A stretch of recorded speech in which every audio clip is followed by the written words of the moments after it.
we've talked a lot about the micro view today. We talked a lot about what the future is. Hopefully you are compelled to challenge one another and think beyond what you know and try to figure out how do we get to where we think we ought to go. So one of the ways that we could do that is by looking at the macro view. What is it that we have and how do we work with what we have?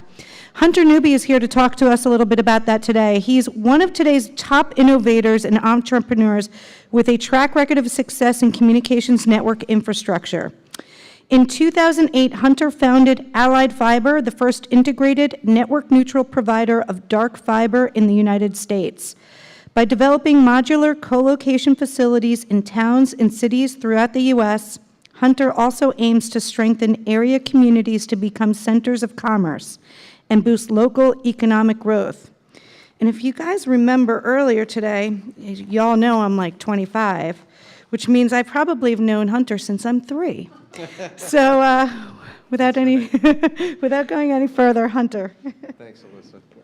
Thank you. Thanks, everybody. Thanks, Ilissa. It's great to be here. And yeah, so I guess that means I'm about 28 or something. I don't know. We've all been in this business for a while. So I'm going to discuss the macro view. I talk a lot about macro things and micro things in terms of the physical layer networks.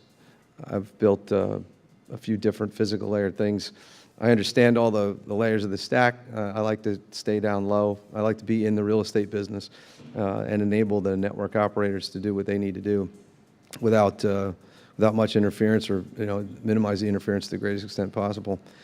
So small cell is certainly a development in the wireless space, which is probably more than a trend at this point. And a lot of the terminology that's used, whether it's small cell or HetNet or femto or pico or whatever, all of that relates in the wireless world spectrum and then some physical asset. And that physical asset, typically an antenna, needs to be appended to something.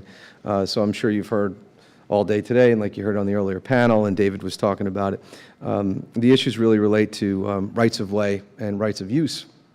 So how do you get the rights of way, rights of use, the spectrum, the antenna, the device, and then fiber to that point, because wireless drives the need for fiber. So one of the dimensions of my business, Allied Fiber, was to figure out how to build a neutral fiber infrastructure around the United States that starts and stops with the submarine cable landing stations, but along the way provides access points and our own buildings that we place every 60 miles as neutral hubs for interconnection. And when you think about our design, which I'm about to get into here, from a ring architecture perspective, wait, I hit the wrong button. There we go. Think about our design, and again, this is generic. I'm not specifically referring to Allied Fiber at the moment. This type of design exists elsewhere in the world. We're just doing it here in the United States, but it's kind of serendipitous how it all came about. You see sort of the basic elements of what's occurring here. And again, the most macro of views, if you close your eyes and think of the United States and the submarine cable landing regions, which basically this area, Florida, the Seattle, Pacific Northwest-ish area, and then LA. Those are the bookends that connect the world. So the submarine cables land and touch there and then traverse through the U.S. So I just have a reference to an ocean generically and a landing point. Greatest macro level view, but then from there along the way you see there's sort of a physical design between long haul and short haul fiber, and then those access points along the way, which are intermittent or sort of intermediate points, kind of like on-ramps and off-ramps to a highway. So the red line there is short haul, and that kind of fiber is designed to be spliced into, as opposed to long haul, which you can't really not necessarily do. But then you see the cell tower array, and we get into that specifically as it relates to this topic in terms of the distance that fiber laterals typically are built, which for the most part is about 1 to 2 miles from an existing fiber plant, and then sometimes microwave is used to extend the reach of fiber, which is the depiction there on the left side. So this is really the core, and then we have to drill down into small cell for backhaul, and you could see cities and towns and whatnot, and really the small cell backhaul requirement for fiber is thousands of times greater than what it is that we're building in the core for the superstructure. So even if you think about a legacy metro fiber network design, back in the old days, which isn't even that long ago, maybe 10 years, people thought that a 432 count cable in the metro was big. And an 864s, really big. 864s are very small relative to what's required for fiber penetration in buildings. And when you start to think about that and the physics of it, an 864 count cable is a pretty thick cable. And the access rights that are required in cities and for points of entry into buildings, manholes and whatnot, so from the manhole and then the conduit systems and then into the buildings and the risers, all of a sudden it gets pretty congested when you start to do the numbers on what small cell is going to require for backhaul, meaning fiber pairs per antenna site. It makes the old metro fiber network architectures look woefully inadequate. So there's a lot of growth that's going to occur there. But still, again, in the macro view, I think of it as, well, that's nice that you're going to do all that development and we're going to increase the frequency capacity to an antenna for a localized backhaul. But then how do we connect those clusters together? Essentially, how do we connect the cities? I see cities as buildings in the U.S. sort of landscape. So New York and Chicago and Atlanta and Miami, for example, to me are just cities, or buildings in a city.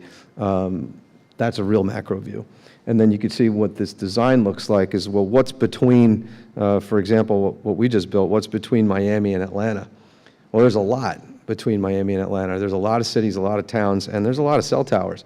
And the cell tower design is sort of akin to the old metro fiber network design from a backhaul perspective.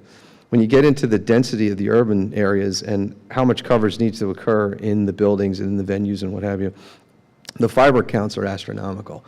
I was at a conference, MetroConnect in Miami earlier this year, and I was listening to one of the guys from Crown Castle talk about how much fiber they have. We did some rough math. I don't think that they had actually done the math themselves, but it turns out that Crown Castle, as a tower operator, has over 100,000 strands of dark fiber themselves. And that's with today's network design. They're going to probably increase that tenfold in the next few years. That's great for fiber manufacturers, but it's also really good for the people that do zoning and rights of way and the lawyers and the real estate people that enable that. Oops, I jumped too far ahead. So you can't really read a lot of the details there, but this is what we've built so far. From Miami to Atlanta, it's a 734-mile route. Everywhere you see a little flag is one of the Allied Fiber buildings. They're modular buildings, precast concrete steel. Just imagine it like a neutral meet-me room, looks like a Lego. And we place them approximately every 60 miles, which is the distance that light travels in fiber before it needs to be amplified. So our colo business is inherent. It is dictated by physics, which is nice. And again, this whole route is built with the design that you saw on the preceding slide, which there are access points throughout Florida every 5,000 feet and in Georgia every 3,000 feet, which is sort of a vestige of the past of the way that the railroads built the original duct and handhole infrastructure. And a handhole is basically like a manhole. It's a pretty heavy-duty plastic box that gets buried along the side of the right-of-way, and that's where our fiber cable goes in and slacks and then goes out. And it has access points of entry for the laterals to be built in. And in the case of this topic, that would be all the wireless backhaul, and then beyond the normal sort of traditional wireless backhaul, the small cell backhaul. So thousands of strands of fiber aggregating into hundreds of strands of fiber, aggregating into our core distribution route. And then you can see a picture here of the US, and this is our route design to get around the country using railroad rights of way. And again, the reference here is to the submarine cable landing regions, in case anybody wants to know why I picked this. You have the transatlantic north, the LATAM, South American cables landing between Boca Raton and Jacksonville. Now there's 2 new cables, and then the Pacific Northwest and Southwest for Asia. So where the U.S. sits in the world is between all these continents, and it's basically the thoroughfare for the vast majority of data. I don't see just that, though. I obviously see basically every cell tower and every antenna along the way. It'll be very interesting to watch all of this develop. And I was just talking with Ilissa sort of about this conference and how she came about this and where she is with it now and now it's growing, which is great because I see this area, small cell, being probably the biggest growth area, in this country, probably every other country in the next several years, because of the amount of investment in capital and infrastructure that needs to occur. And it needs to occur in a very logical, sort of well thought out, well planned way, or else a lot of people are going to lose a lot of money. And if you don't have something like this to connect back into, obviously, there's some deficiencies on a national scale, and we have a very large country, so this is clearly necessary. But it'll be fun to watch this track, because as it happens and the right sort of recipe occurs at the most micro location, back to a midspan, back to a macro, people are going to realize what the whole combination means and who does what in the hierarchy. And it'll be good, I think, to sort of revisit this and come back and explain to people what we've seen in the Southeast as it relates to wireless backhaul and the successes, and specifically this topic, and who's deploying small cell and how that's groomed back into our core superstructure, and then what they do with it beyond that point. And we're just going to watch this whole pattern repeat as we go around the country. So, okay. I was going to open it up for questions, if that's okay with everybody. I know I kind of breezed through that. I'm happy to drill down on any part of that, to the extent anybody has any questions about it. Yes. Where do I go? Where do I go? Thank you. I got it. Hi, Hunter. John Celentano. In serving small cells, are you suggesting you need a high fiber count cable to, say, run down a road or street, or to connect all the different cells, that there's a dedicated pair or four fibers from each cell back to the hub? Yes, as I understand the network architecture, which has been told to me, and again, I'm not in this business, but I look at what, for example, Ray LaChance and Zenfire are doing here in New York City, and the fiber densities are, at a minimum 10x what they were for serving an enterprise office building.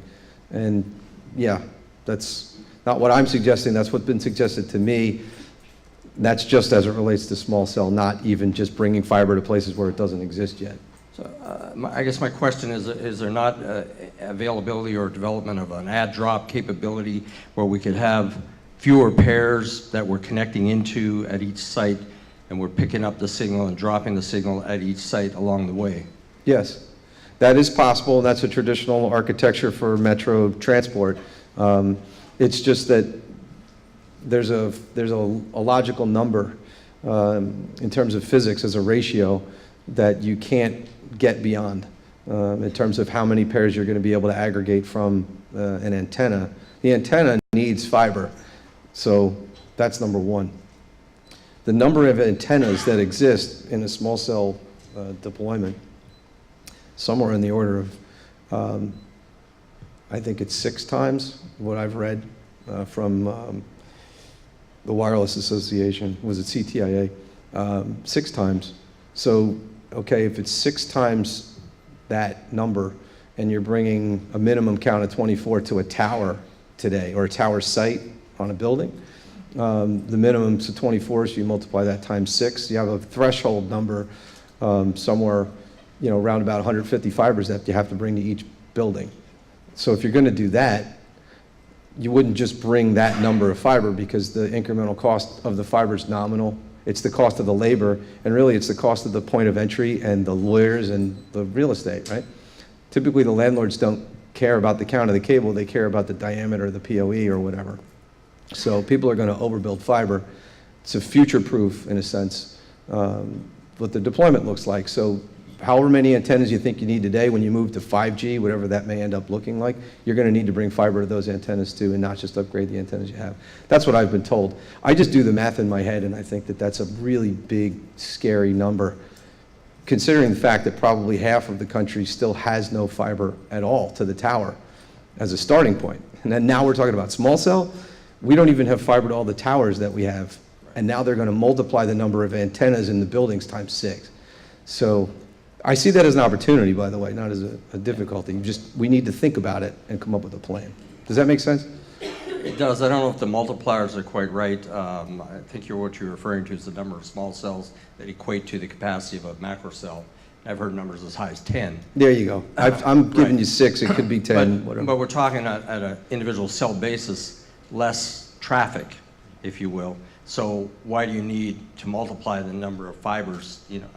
So I don't want to get into it. I'm not as conversant as I need to be on it as well. But Yeah. my point is, it just seemed to me that if we're looking at high count fiber cables, maybe we can get more efficient if we had more electronics at each cell to be able to perform kind of an add drop function. But to your point, you can only do it for so many sites, right?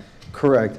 And again, I'm here to talk about the macro view. So I go back to, my macro view slide, right? Which is sort of that slide. I'm talking about connecting my buildings, which are the smaller sort of buildings there, every 60 miles, which is like town to town. So we don't do small cell. We don't do wireless backhaul. We're the superstructure that everybody connects into. So this is the macro view of how to aggregate all the traffic from the towers and the towns and whatever. Getting into the architectures of what it's going to look like to get to the endpoint, that's going to evolve and mature, and I've just seen that in the past few years, how that's changed with DAS, for example. So it's either a statistical thing, so you have to have better math, no matter what. The algorithms need to improve, so you have better throughput and lower latency and higher capacity. But the sheer physics of it is that if there isn't fiber, nothing happens. And that's kind of what I'm looking at. And I'm taking in all the same data points and whatever that people are saying. I just know that it's more than it is today. And I agree that it would make sense to be able to push devices all the way out to the edge. But then you've got space and power requirements for that stuff that simply don't exist. Most people have been serving buildings in a metro transport perspective from some gear that's sitting in a basement somewhere in a closet fed by an unprotected power feed that usually has water and rats running all over it. Okay, how are we going to overcome that when you need to do densities like an arena but for a city? That's challenging. So yeah, I think more fiber needs to be thrown at the problem in addition to solving for all the other things. Thank you. Sure. Thanks, and that's why we're here today, to learn from one another and share thoughts and Yeah. ideas. So that was perfect, thanks. I'm gonna come right in here.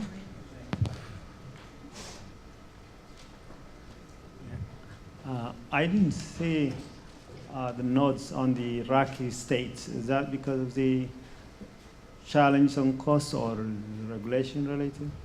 Sorry, could you repeat that? The Rocky Mountain states. It looks like you are passing.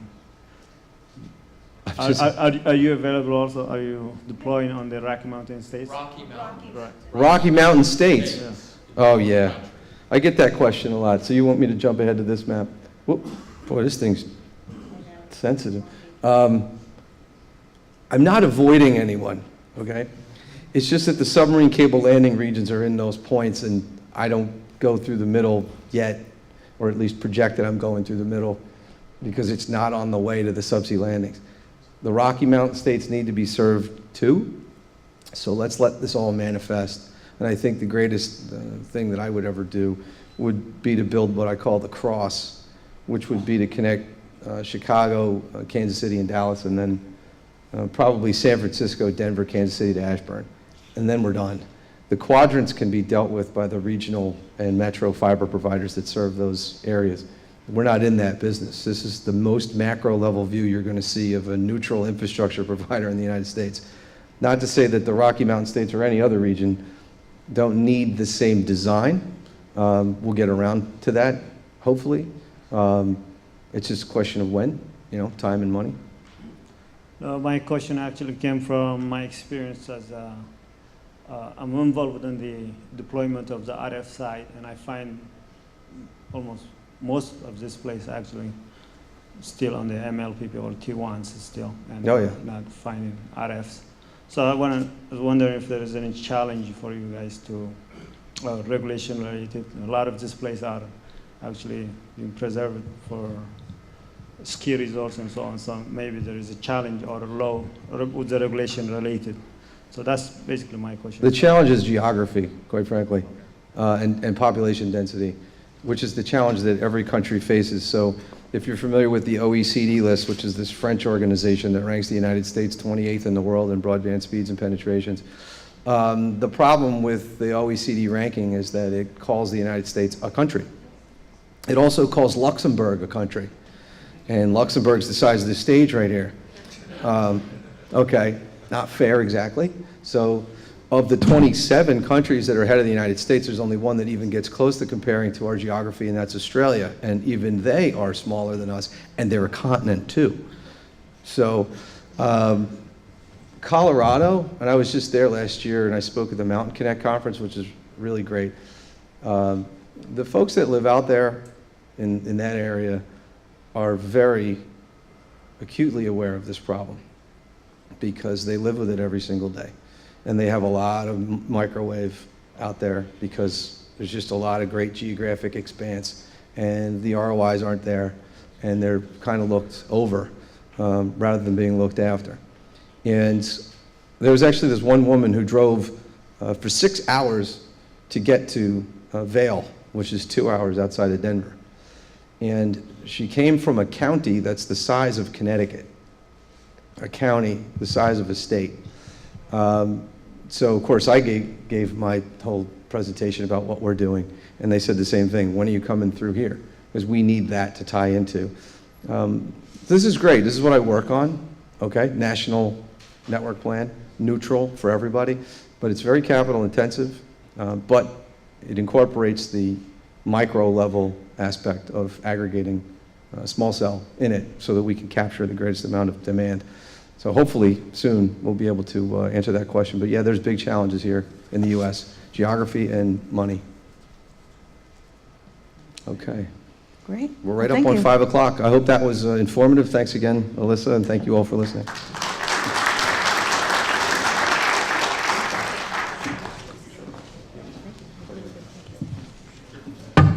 All right, so before I let you go, I have to just say a couple of words. I do have to thank profusely the Advisory Council, who is forthcoming and honest with information and feedback, and I'm doing the best I can to keep them updated on a regular basis.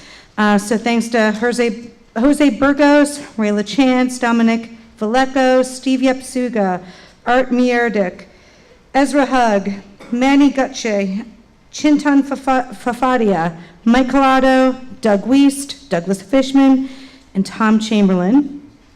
Well, I got to thank you for attending. Hope you got a lot out of it and a lot more to come and to build because of it. We want to thank our Platinum Networking Reception sponsors because we're going to have a couple of drinks, if not more, and some bites to eat in just a couple of minutes. JMA Wireless, Telecom Infrastructure. Gold Networking Reception sponsors, really appreciate your support. Our event sponsors, you're all here, they're all here, thank you. Our media partners, our webcast, thank you so much, Jolie, and the Internet Society, and our annual sponsors. And last, but certainly not least, my team is awesome. Megan Gallagher, Lauren Dukes, Zachary Ostro, Tara Jarvis, April Sauer, and Amy Cecil. Thank you. We wouldn't be here. Thank you. Oh, and if you have a moment to fill out these surveys, that would be appreciated.